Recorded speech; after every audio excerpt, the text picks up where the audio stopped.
Hey, what's up, you guys? Bloody Jacob here to bring you my review of the Season 3 premiere of the CW's The 100.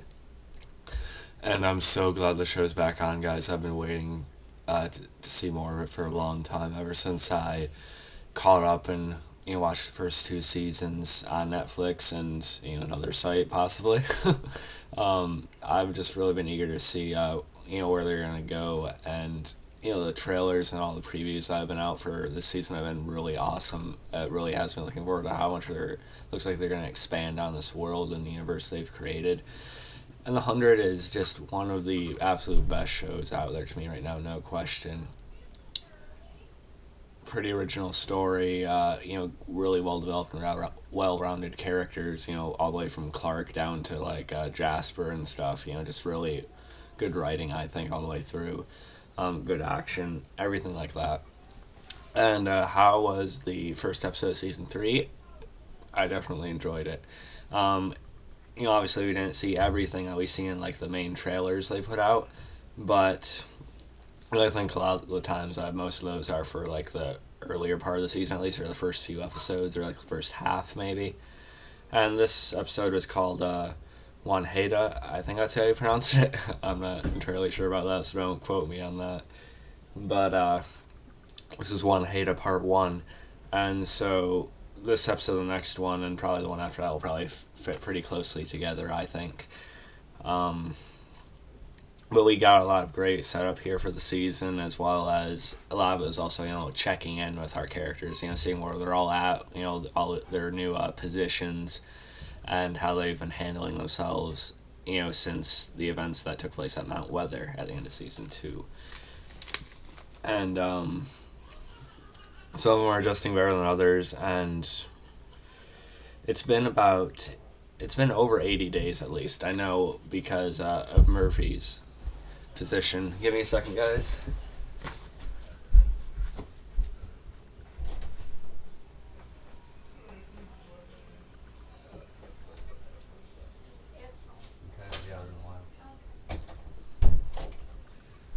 Sorry about that, guys. It sounded like someone knocked, but I'm not sure if they did. Anyway, I should really learn how to edit a video sometime.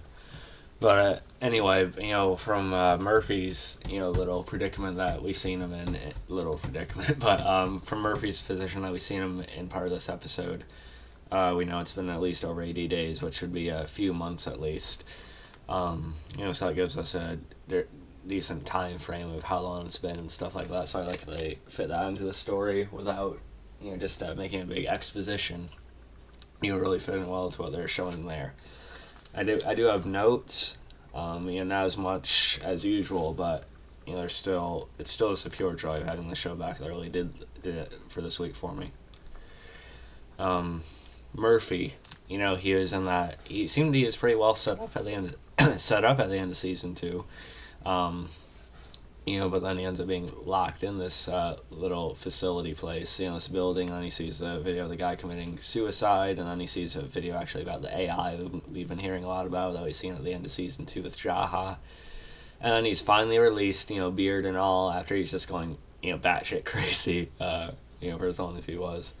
And he's finally led to where Jaha ended up, and we see that Jaha's mindset has really changed. We've seen how, shocked and puzzled he was from what he's seen at the end of season 2, but now he's completely come around. He shaved his beard, he has a whole soul patch type of thing going on. So Murphy's brought to that, and Murphy's not really having any of it, this whole AI thing, because he thinks of that as responsible for, all the bombs that originally dropped, that really set up this show, or set up the whole premise of it. And Jaha says that's not the case, and that they're actually able to turn that bomb into an energy source or something like that.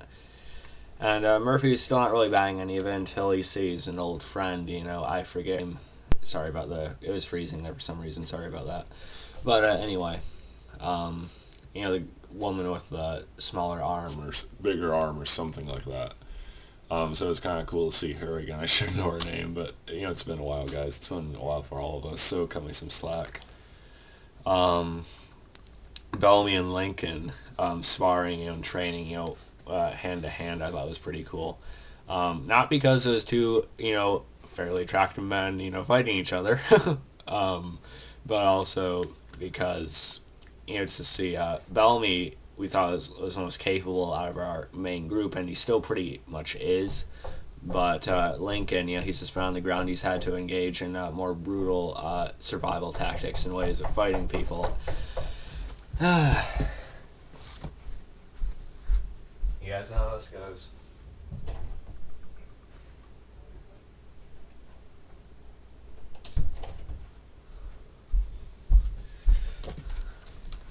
Anyway, and ever since Lincoln's become more integrated into the group, it would make sense that he would, start training a lot of the other people are out running around out there, going on different errands or getting supplies and things like that.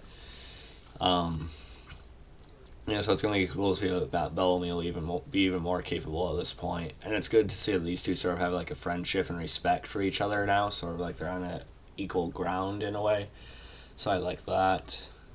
Jasper, after what happened with Mount Weather, and I'm suddenly forgetting the girl's name again, but the girl that died along with so many other people, that his love interest, he's just pretty much in the state of almost PTSD, but really he's just not handling what happened very well. He's lashing out, he's secluding himself, or isolating himself, I should say, and he's acting like a dick. That's another point about it. But you can kind of understand it too.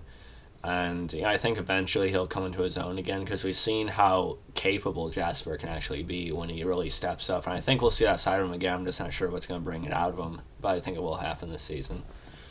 So there's that. It was cool to see them actually have a vehicle. That was pretty awesome. A cool shot with Octavia on horseback too. They run to the Ice Nation, basically like a different group of grounders, so that was kind of cool, but Octavia took one of them down pretty easily.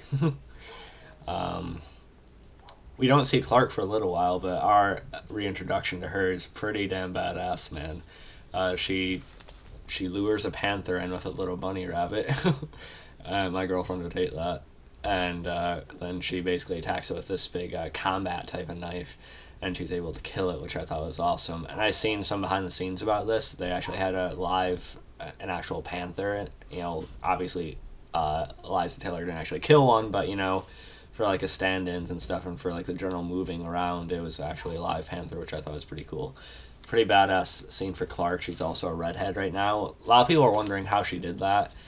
I guess there's some kind of like, I don't know, there's something you can use from the earth that can dye it like that, I guess. I don't know how to explain it right, but, just don't think too much about it, I guess. But there's an explanation. There has to be a way to do that. It doesn't seem like it'd be too hard with everything else our characters do, But we see that the red's not going to be very permanent, unfortunately. But, Clarke is awesome, blonde or red, so I'm good either way. Raven, she's still hurting, her ankle, leg injury and stuff like that. And, her and Abby sort of have a heart-to-heart. Or Abby sort of trying to get Raven to sort of open up a little bit more, because she was saying how she actually pushed Wick away when, over the course between season 2 and season 3. She's just not letting anybody in. Her pride doesn't let anyone help her very often. So she just wants to show that she can do everything completely on her own. But I think she'll start accepting it eventually. And I don't really like the Abby character too much, but I do like her trying to help Raven. Although I do like when Raven slammed her and, pointed out how she's not doing a very good job being a chancellor or a doctor. I thought that was funny. It's cool to see Zach McGowan on the show. He's Captain Vane in Black Sails. And I think he makes a perfect grounder in this. He's on the hunt for Clarke, and Clarke has been trading at one of these trading posts. She's been getting a share of meat from the panthers or whatever else she could find and kill. And, we meet another character there named Lila. And it turns out those Clarke and Lila have a little bit of a relationship. You get a little bit of a sex scene between the two, or at least, implying they get in bed together, they take their shirts off and stuff. And, yeah, I want to see Clarke with Lexa, and I think that'll happen. And I'm also one who believes there could be something between Clarke and Bellamy, but I'm not going to go obsess over it and demand it. If it happens, it happens. Whatever they do, I think it'll be done pretty well. Lila seems likable enough, but it does seem a little bit out of nowhere. But it does make sense because it's been months since we last, since the characters had last been shown to us, in the timeline and in real life. So it kind of makes sense that things would change if she hadn't seen Lexa in months. What do you think would happen? She would find someone else eventually. So I'm fine with that for now. I'm not sure how long the Lila character is going to last, though. Octavia sort of breaking down with Lincoln, because Lincoln's becoming more and more integrated into the Sky People group, or Camp Arcadia, as they now call it. Arc, it's actually spelled Arkadia. Of course, that's probably a reference to where they came from, the Ark, of course. They probably wanted to change the name from Camp Jaha, I'm guessing. Because Jaha eventually joined him anyway, and he's kind of gone off on his own now. You guys know about that, though.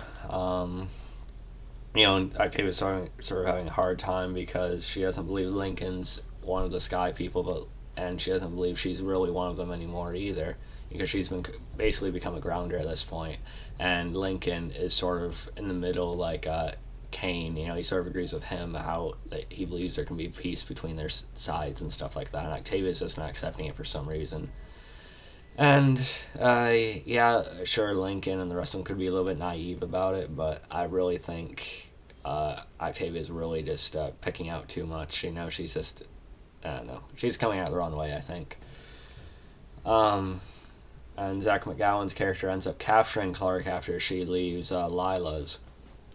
And so I think that's going to set up maybe the return of Lexa, because we've seen in one of the trailers that Lexa fights Zach McGowan's character at some point. It looks like almost like a Coliseum, not Coliseum exactly, but everyone's watching them fight. So I'm wondering how that's going to happen. Maybe Lexa hears about Clarke being captured, and she comes in to defend her or something like that. I don't know. But it's going to be pretty cool, and Lexa does eventually return. It's going to be badass. But so it's a pretty good cliffhanger for their next week's episode, I think. So let me know what you guys thought. I thought it was a pretty good return for the show. It's just really great to have it back in general. It was also cool tweeting to the Saska sisters about it over the course of the episode, too.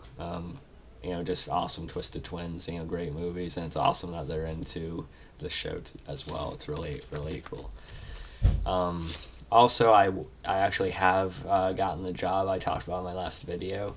I'm going in next week to fill out some paperwork, and then I'm going to do my orientation the next day. That's going to be on Thursday and Friday.